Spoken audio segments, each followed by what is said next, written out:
Please subscribe करें। एक दिन राजा कृष्णदेव राय के दरबार में इस बात पर एक बहस हो रही थी कि मनुष्य का स्वभाव बदला जा सकता है या नहीं। कुछ का कहना था कि मनुष्य का स्वभाव बदला जा सकता है, कुछ का विचार था कि ऐसा नहीं हो सकता, जैसे कुत्ते की दुम कभी सीधी नहीं हो सकती। राजा को एक मजाक सूझा। उन्होंने कहा, बात यहाँ पहुँची कि अगर कुत्ते की दुम सीधी की जा सकती है, तो मनुष्य का स्वभाव भी बदला जा सकता है, नहीं तो नहीं बदला जा सकता। राजा ने फिर विनोद को आगे बढ़ाने की सोची। बोले, ठीक है, आप लोग ये प्रयत्न करके देखिए। राजा ने 10 चुने हुए व्यक्तियों को कुत्ते का एक एक पिल्ला दिलवाया और 6 मास के लिए हर मास 10 स्वर्ण मुद्राएं देना निश्चित किया। इन सभी लोगों को कुत्तों की दुम सीधी करने का प्रयत्न करना था। इन व्यक्तियों में एक तेनालीराम भी था। शेष 9 लोगों ने इन 6 महीनों में पिल्लों की दुम सीधी करने की बड़ी कोशिश की।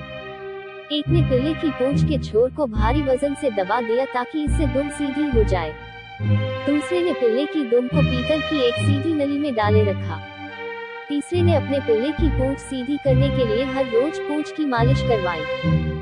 छठे सज्जन कहीं से किसी तांत्रिक को पकड़ लाए, जो कई तरह से उटपटांग वाक्य बोलकर और मंत्र पढ़कर इस काम को करने के प्रयत्न में जुटा रहा।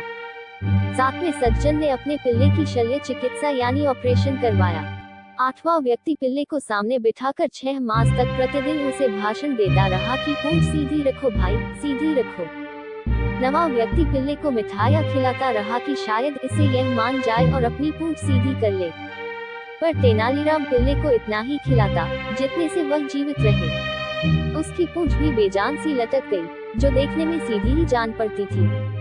6 मास बीत जाने पर राजा ने 10 पिल्लों को दरबार में उपस्थित करने का आदेश दिया। 9 व्यक्तियों ने हटे कट्टे और स्वस्थ पिल्ले पेश किए।